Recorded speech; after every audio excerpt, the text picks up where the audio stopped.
है मुश्किल जीना यहाँ, जरा हट के जरा बच के, ये है बॉम्बे मेरी जान।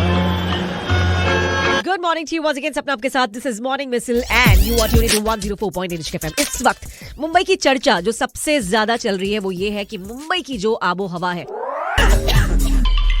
वो किस तरह से दिन प्रतिदिन बिगड़ती जा रही है और बद से बदतर होती जा रही है। और इस चीज को लेके मुझे नहीं पता कितने लोग कंसर्न है, लेकिन यस, अथॉरिटीज को इसके ऊपर कुछ एक्शन अब लेना बहुत जरूरी है। अथॉरिटीज से थोड़ा सा हटके अगर हम मुंबई कस की बात करें, हम सब परेशान है, लेकिन आपको पता है गोवंडी के लोगों की परेशानी हमसे भी ज्यादा है इस वक्त, क्योंकि गोवंडी के पास जो देवनार डंपिंग ग्राउंड है वहां पे ही पूरी मुंबई का कचरा, चाहे हॉस्पिटल्स का हो कहीं का भी हो, ये सारा कचरा वहां पे ले जाया जाता है, डंप करके उसको वहां जलाया जाता है। उनको खतरा सिर्फ एयर पोल्यूशन का नहीं, उससे भी ज्यादा है, बिकॉज बायोकेमिकल्स जो इस वेस्ट से निकल कर आते हैं वो उनकी जिंदगी और बेहाल कर रहे हैं। So let's talk to Fayaz, जो कि गोवंडी के रहने वाले हैं। और इन फयाज जैसे बहुत सारे लोगों ने वहां पे अपने छतों पे और कुछ दूरी पे ट्रैकर्स लगाए हैं, जिनसे उनको पता चलता है कि उनकी एयर क्वालिटी जो उनको मिल रही है because of this burning of like the waste, इनकी एयर क्वालिटी कितनी खराब है in comparison to other Mumbaikars. So Fayaz हमारे साथ है। हाय फयाज, आप कैसे हैं? बढ़िया, एकदम फर्स्ट क्लास। फयाज, आप करते क्या है? मैं शेख फयाज आलम हूँ, मैं गोंडी में रहता हूँ और मैं एक एनजीओ रन करता हूँ जिसका मैं प्रेसिडेंट हूँ, जिसका नाम है गोंडी न्यू संगम वेलफेयर सोसाइटी, जो बेसिकली कम्युनिटी, अर्बन कम्युनिटी के लिए काम करता है, लाइक सिविक इश्यूज और इन्वायरमेंटल जो भी क्लाइमेट चेंज होता है उसके ऊपर हम काम कर रहे हैं। अच्छा, आपकी तरफ से ये जो रिसर्च आपने की है उसकी रिपोर्ट्स क्या कहती है? मुंबई में जैसे कि डस्ट वगैरह जो कंस्ट्रक्शन रिलेटेड जो वर्क हो रहा है, तो उसमें डस्ट के जो पार्टिकल्स है वो सारी चीजें पॉल्यूशन के कॉजेज है। और उसके बाद जो फैक्ट्रीज है उससे निकलने वाले जो एमिशंस है, टॉक्सिक एमिशंस, वो भी एक बड़े कॉज बनते हैं। कि जैसे हम फॉर एग्जांपल अगर हम अपने गोंडी एरिया की बात करें तो मुंबई के सबसे सबअर्बन एरिया में आता है गोंडी एरिया। हमारा जो म्यूनिसिपल कॉर्पोरेशन है जो एम ईस्ट वार्ड बिलोंग करता है हमारा एरिया, तो उस वार्ड के अंदर इसकी पॉपुलेशन है, हमारे वार्ड की 12.5 लाख का पॉपुलेशन है हमारे एम ईस्ट वार्ड का, जिसके अंदर काफी रिसर्च हमने अपने लेवल पे किया है कि गवर्नमेंट डेटा हमने फाइंड आउट किया है लास्ट 5 इयर्स के कि हमारे गोंडी में कितने लोग जो है रेस्पिरेटरी डिसीज से जो इल हुए हैं और जो डेथ हुए हैं जितने भी लोग, तो उसका हमने फिगर फाइंड आउट किया। तो हमको ये दिखा कि फ्रॉम 2016 से लेके 2021 मीन्स लास्ट 5 इयर्स के डेटा हमने फाइंड आउट किए। तो अक्रॉस सिटी हमने मुंबई का जो अस्थमा का डिसीज हमने निकाला था, तो अक्रॉस मुंबई जो है कि टोटल डेथ अब तक अस्थमे, सिर्फ एक अस्थमे से 6757 जो है कि डेथ हो चुकी है अब तक पूरे अक्रॉस मुंबई की। और उस मुंबई में जो हमारा एम ईस्ट वार्ड आता है जो गोंडी में, गोंडी शिवाजी नगर का, तो उसमें 600 से भी 650 से भी ज्यादा डेथ जो है कि हमारे सिर्फ एम ईस्ट वार्ड के हुई है।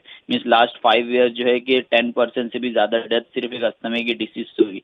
Thank you Fayaz. इनफैक्ट हमें और भी सवाल पूछने हैं कि पूरी मुंबई का कचरा जलाया जाता है, सिर्फ एयर क्वालिटी पुअर नहीं है यहाँ पर, इनफैक्ट इस वेस्ट से जो बायोकेमिकल्स निकलते हैं वो बहुत ज्यादा असर कर रहे हैं गोवंडी के जो रेसिडेंट्स हैं उनकी हेल्थ पर। सो फयाज वही के रहने वाले हैं और इन सब ने मिलकर एक एक्शन लेने की सोची है। They all against this burning the waste at this dumping ground. So let's talk to Fayaz. अच्छा, ये जो वेस्ट बर्न होता है इसके अंदर बायोकेमिकल के कौन कौन से वेस्ट निकल के बाहर आते हैं? जैसे मैं आपको बताया कि जो मेडिकल स्टूडेंट्स जो रिसर्च करते हैं तो उनके रिसर्च में जो वेस्टेज निकलता है, लाइक मेडिकल इक्विपमेंट्स, जो भी सिरिंज आती है या जो भी बॉटल्स होती है, जो इंजेक्शंस वगैरह होते हैं या जो ह्यूमन बॉडीज के ऑर्गन्स होते हैं, जो भी वेस्टेज निकलते हैं वो सारे वेस्टेज आकर बायोमेडिकल वेस्ट में जो है कि बर्न होते हैं। मीन्स उसमें से कुछ 75% जो ऐसे होते हैं जो बहुत ही ज्यादा हैजर्डस होते हैं, तो वो हैजर्डस जो कंटेंट होते हैं उनको बर्निंग किया जाता है, उनको जलाया जाता है। और उसके अलावा जो नॉन हैजर्डस वेस्ट होते हैं उनको रिसाइकलिंग में रिसाइकल किया जाता है। तो मोस्ट ऑफ द जो कंटेंट होते हैं वो बर्न होते हैं। तो बर्निंग के टाइम पे बहुत ही ज्यादा टेम्परेचर देना होता है, लेकिन यहाँ पर जो हमारे गोंडी में जो बायोमेडिकल वेस्ट इंसिनेटर यहाँ पे लगाया गया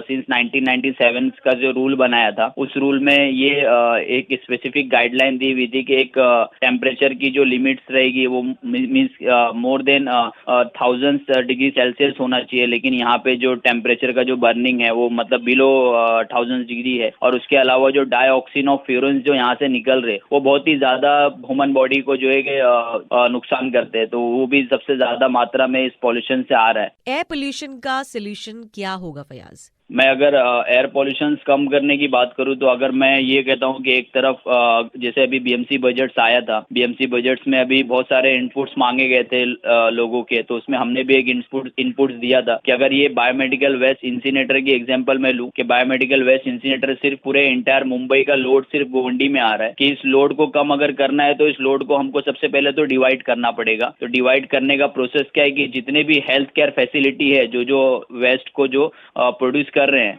उनको अपना खुद का own disposing on site disposal system चालू करना चाहिए, कि वो खुद अपने वेस्ट को खुद बंद करे या जो भी ब्यूरियल करे या उनको दफनाए या तो फिर उनको जलाए, जो भी प्रोसेस होता है वो खुद अपने हर हेल्थ केयर फैसिलिटी उसकी रिस्पॉन्सिबिलिटी खुद ले। तो इससे बहुत बड़ी एक ह्यूज लोड जो है कि सब डिवाइड हो जाएगी। और उसके अलावा मैं पॉल्यूशन की अगर अक्रॉस सिटी बात करूं, इस दिल्ली सिटी की बात करूं कि दिल्ली सिटी में बाकायदा एयर क्वालिटी को प्रिवेंट करना, उसको मेजर करने के लिए और उसको रोकने के लिए जो वर्स्ट एयर को है उसके लिए एक कमीशन बनाई गई है। लेकिन मुंबई में ऐसी कोई भी कमीशन अब तक बनाई नहीं गई है कि जो प्रॉपर जो सिर्फ एयर क्वालिटी पे काम करे। तो हम ये भी सोचते हैं कि अगर यहाँ पे एक प्रॉपर एक चैनल के थ्रू एक एयर क्वालिटी कमीशन एक बनाए अगर बिल्टअप की जाए तो बहुत सारे जो फैक्टर्स है और जो लोगों के जो मेन रूट कॉज है जो ग्रास रूट पे जो कॉजेज हो रहे पॉल्यूशन के, तो उसको कम किया जा सकता है। फयाज, आई रियली होप कि अथॉरिटीज आपकी गुहार सुने और जितने भी गुवंडी के रेसिडेंट्स उनको इस चीज से राहत मिले। Thank you so much for your time and I am so proud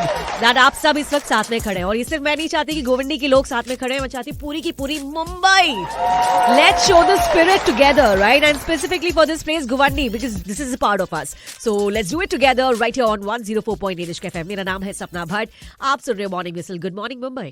don't do इश्क with pollution.